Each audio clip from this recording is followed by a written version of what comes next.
Welcome to yet another rest day video. And today's topic will not be this squeaky chair. It will actually be me addressing, what did I say?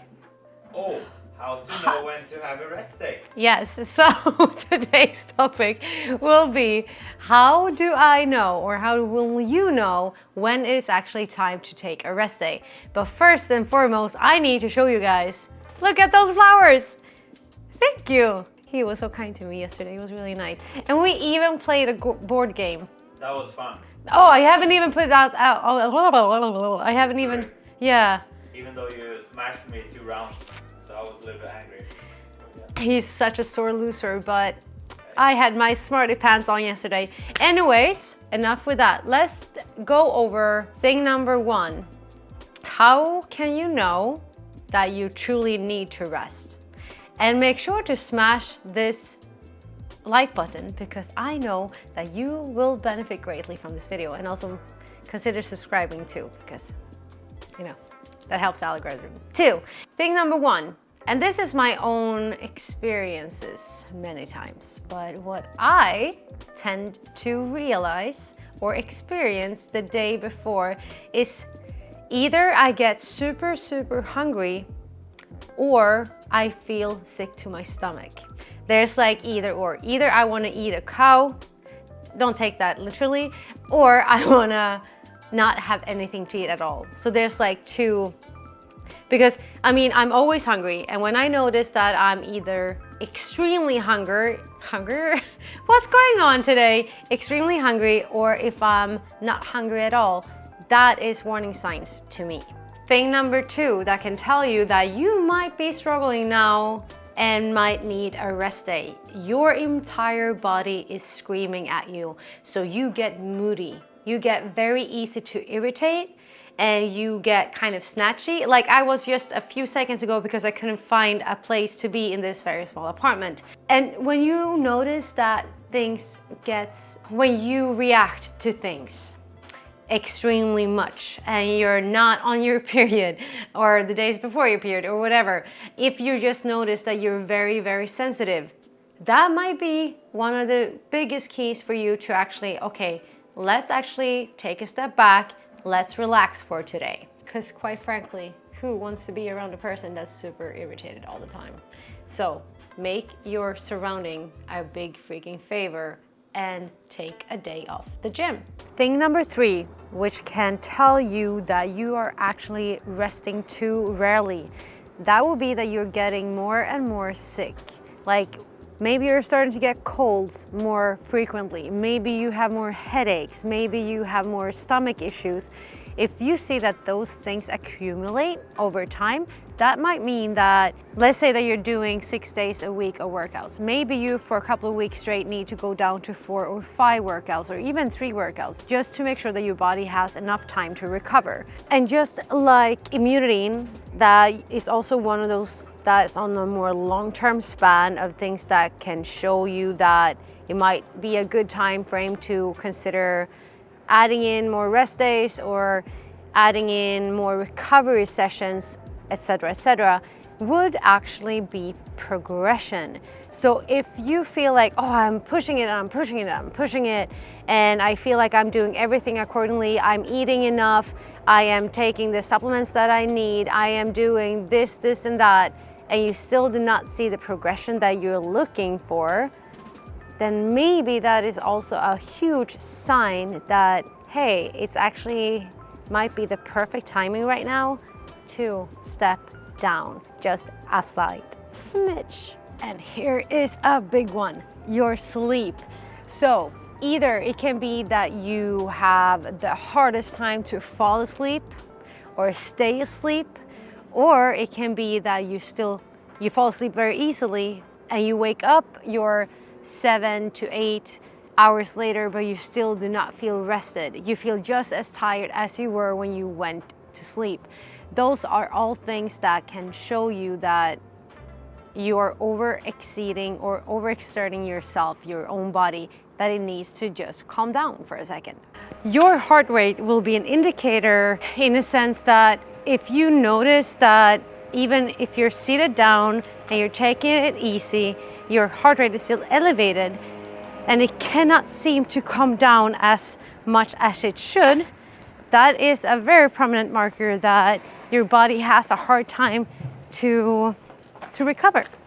It can also be that it very easily spikes when you're doing any type of activity, like I'm doing right now. I'm out walking, and I kind of feel like my heart rate is quite heavily elevated, and I'm starting to really feel short of breath just because today was a sincere need of a rest day for me. How about you? One thing though, I noticed about you lately, that your resting heart rate has come down significantly.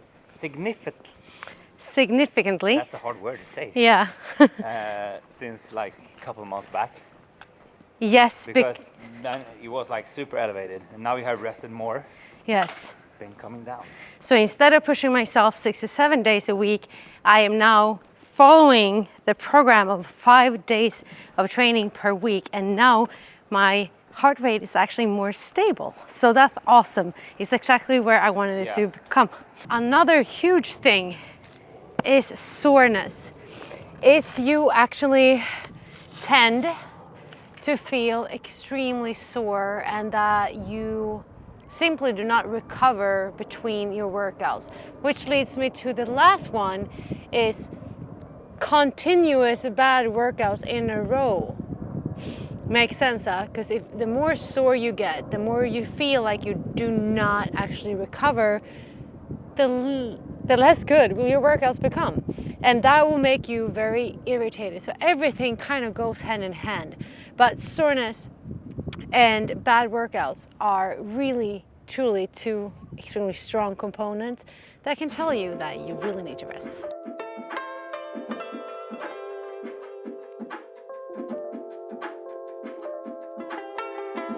All right, back in from that walk, and holy crap, that was a pacey walk, wasn't it? Oh, it started super cold and now I'm sweaty like a pig. Yeah, it actually was quite nice outside. And Henrik is starting with the food, so I'm super excited because I'm really, really, really hungry right now. Turkey and rice. Turkey and rice, as per usual. No, it's actually most often chicken and rice.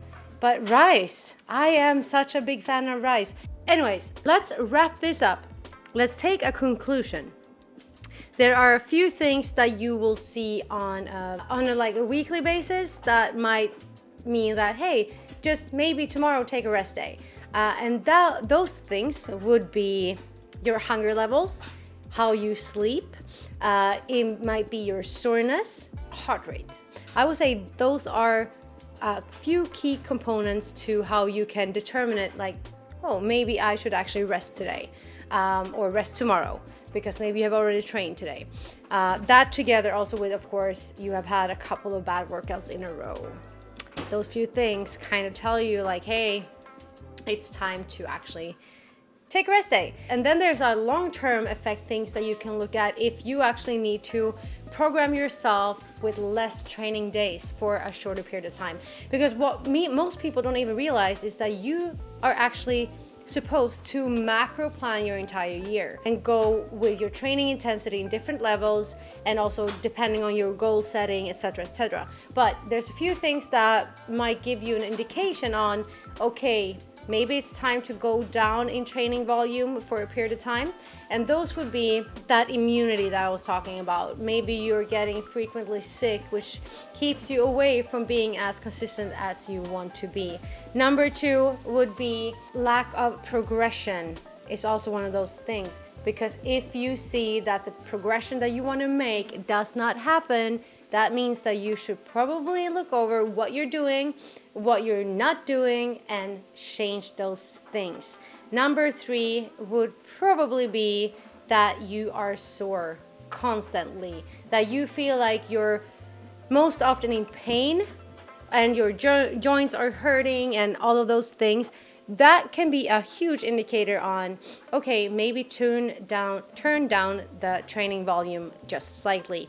And I think I covered most of these most common things, and not going into deficiencies that can start to happen and calcium deterioration and all of that. It just is way too much of information to share in one video.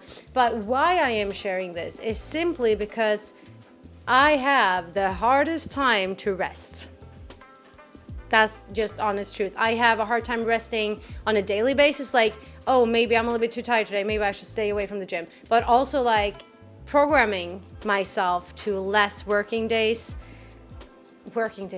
out days than I know in my brain that I should. So I most often opt to train 5 to 7 days a week, even though I might realize that I should do maybe 3 to 5.